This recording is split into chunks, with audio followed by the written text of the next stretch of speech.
ಖರೀದಿಗೆ 50 ಕೋಟಿ ಆಫರ್ ಮಾಡಿದ್ದಾರೆ. ಯಾವುದು ಶಾಸಕರ ಖರೀದಿ? ಈಗ ಕೆಲವು ಶಾಸಕರು ಹೇಳ್ತಾ ಇದ್ದಾರೆ 50 ಕೋಟಿ ಅಲ್ಲ 100 ಕೋಟಿ ಅನ್ನುವಂಥದ್ದು. ಈಗ ನಿಮಗೂ ಗೊತ್ತಿದೆ ಕೋಟಿಗೇನು ಬೆಲೆನೇ ಇಲ್ವಲ್ಲ. ಕೋಟಿಗೆ ಎಷ್ಟು ಬೇಕಾದ್ರೂ ಹೇಳ್ಬೋದು. ಆದರೆ ಅಂಥದ್ದೊಂದು ಪ್ರಯತ್ನ ನಡೀತಾ ಇದೆ ಅನ್ನೋದು ಎಲ್ಲರಿಗೂ ಗೊತ್ತಿರೋದೆ. ಭಾರತೀಯ Janata party is known for it. ಅವರು ಆಪರೇಷನ್ ಕಮಲ ಮಾಡೋದ್ರಲ್ಲಿ ಎಕ್ಸ್ಪರ್ಟ್ಸ್ ಇದ್ದಾರೆ. ಈಗ ಏನು ಒಂದು ರಾಜ್ಯದಲ್ಲಿ ಆಕಸ್ಮಿಕವಾಗಿ ಮಾಡಿದ್ದಾರೆ ಅಂತ ಹೇಳೋಕ್ಕಾಗಲ್ಲ.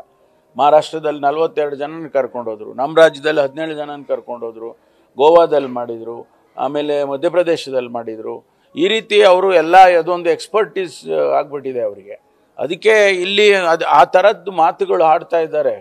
ಎಲ್ಲಿ ನಮ್ಮ ರಾಜ್ಯದಲ್ಲಿ ಅಲ್ಲಲ್ಲೇ ಮಾತುಗಳು ಕೇಳ್ತವೆ. ಅದಕ್ಕೆ ದುಡ್ಡು ಎಷ್ಟು ಏನು ಅನ್ನೋದು ನಿಖರವಾಗಿ ಹೇಳೋಕ್ಕಾಗೋದು ಇಲ್ಲದೆ ಇದ್ದರೂ ಕೂಡ ಒಂದು ಅಂದಾಜು 50 ಕೋಟಿ ಕೊಟ್ಟರೆ ಬರ್ತೀರಾ ಅನ್ನಂಗೆ ನಡೀತಾ ಇದೆ ಅಂತ ಹೇಳಿ ಮುಖ್ಯಮಂತ್ರಿಗಳೇ ಹೇಳಿದಾರಲ್ಲ. ಮುಖ್ಯಮಂತ್ರಿಗಳು ಹೇಳುವಾಗ ಸುಮ್ಮನೆ ಹೇಳ್ತಾರಾ? ರಾಜ್ಯದ ಒಬ್ಬ ಮುಖ್ಯಮಂತ್ರಿ ಒಂದು ಹೇಳಿಕೆ ಕೊಡ್ತಾರೆ ಅಂದಾಗ ಅದಕ್ಕೊಂದು ಅರ್ಥ ಇರುತ್ತೆ ಮತ್ತು ಒಂದು ಸೋರ್ಸು ಇರುತ್ತೆ. ಅದು ಅಗತ್ಯ ಬಿದ್ದರೆ ಮಾಡೋಣ. ಅಲ್ಲಲ್ಲ, ತನಿಖೆ ಅನ್ನೋದೇನು ಹುಡುಗಾಟಿಕೆ ಅಲ್ಲ. ತನಿಖೆ ಮಾಡೋದು ಅಗತ್ಯ ಬಿದ್ದರೆ ಯಾವುದೇ ವಿಚಾರದಲ್ಲಿ ತನಿಖೆ ಮಾಡೋದಕ್ಕೆ ಸರ್ಕಾರ ಮಾಡುತ್ತೆ. ಅಂಥ ಸಿಚುವೇಶನ್ ಬಂದರೆ ಮಾಡ್ತೀವಿ. ನಾವು 3 ಗೆದ್ದಿತೀವಿ ಅಂತ ನನಗೆ ವಿಶ್ವಾಸ ಇದೆ. ಜನ ಏನು ತೀರ್ಮಾನ ಕೊಟ್ಟಿದ್ದಾರೆ, ಈಗಾಗಲೇ ಮಿಷಿನ್ ಒಳಗಡೆ ಹೋಗ್ಬಿಟ್ಟಿದೆಯಲ್ಲ, ಅದು EVM ಒಳಗಡೆ ಹೋಗಿದೆ. ನೋಡೋಣ.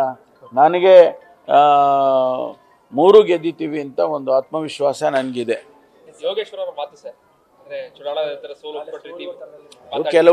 ಕೆಲವು ಸಂದರ್ಭದಲ್ಲಿ ಒಂದು ಯಾವುದೋ ಒಂದು ಏರಿಯಾದಲ್ಲಿ ನಮಗೆ ಸರಿಯಾಗಿರೋದಿಲ್ಲ. ಅಂಥ ಸಂದರ್ಭದಲ್ಲಿ ಆ ಮಾತುಗಳು ಬರ್ತವೆ. ನಾವುಗಳು ಚುನಾವಣೆ ಆದಾಗ ನಾವುಗಳು ಕೂಡ ಆ ರೀತಿ ಆಡಿರ್ತೀವಿ.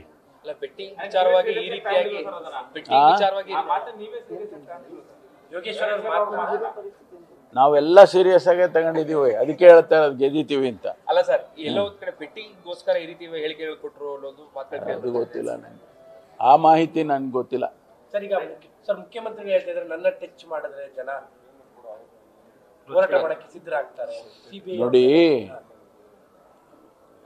ಸನ್ಮಾನ್ಯ ಸಿದ್ದರಾಮಯ್ಯನವರು ಈ ರಾಜ್ಯ ಕಂಡಂಥ ಒಬ್ಬ ಸಮರ್ಥ ನಾಯಕ.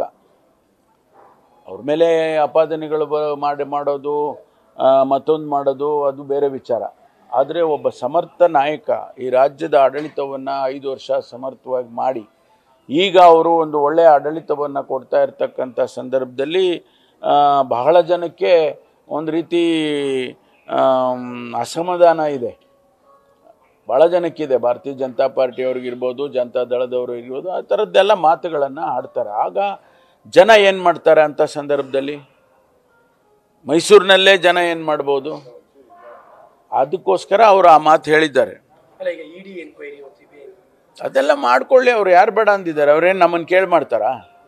ಇಡಿನವರು ಆಗಲಿ, CBIನವರಾಗಲಿ ಅಥವಾ ಸೆಂಟ್ರಲ್ ಏಜೆನ್ಸಿನವರು ಯಾರನ್ನಾದರೂ ಕೇಳಿ ಮಾಡೋದಿಲ್ಲ. ಯಾವುದೇ ಪಕ್ಷ, ಯಾವುದೇ ವ್ಯಕ್ತಿ ಅವರು ಕೇಳಿ ಮಾಡೋದಿಲ್ಲ. ಮಾಡ್ಕೊಳ್ಳಿ. ಅವರು ಮಾಡ್ತಾ ಇದ್ದಾರಲ್ವಾ?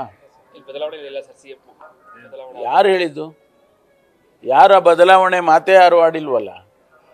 ಯಾರೋ ನಮ್ಗಾಗ್ದವರು ಈಗ ಭಾರತೀಯ ಜನತಾ ಪಾರ್ಟಿಯವರು ನಮ್ಮ ಮೇಲೆ ಗೂಬೆ ಕೂರಿಸೋಂಥ ಕೆಲಸ ಮಾಡ್ಕೊಂಡೇ ಬರ್ತಾರೆ. ಅಲ್ಲಲ್ಲ, ಅವ್ರು ಚರ್ಚೆ ಮಾಡಿದ್ರೆ ನಾವೇನ್ರಿ ಮಾಡೋದು? ನಾವು ಹೇಳ್ತಾ ಇರೋದು ಯಾವುದೇ ಕಾರಣಕ್ಕೂ ಬದಲಾವಣೆ ಇಲ್ಲ. ಅವರು ನಮ್ಮ ಪಾರ್ಟಿಯಲ್ಲೇ ಯಾರು ಹೇಳಿಲ್ಲ ಹಂಗಂತ. ಯಾರು ಹೇಳಿದ್ದಾರೆ ಹೇಳಿ ನೋಡೋಣ.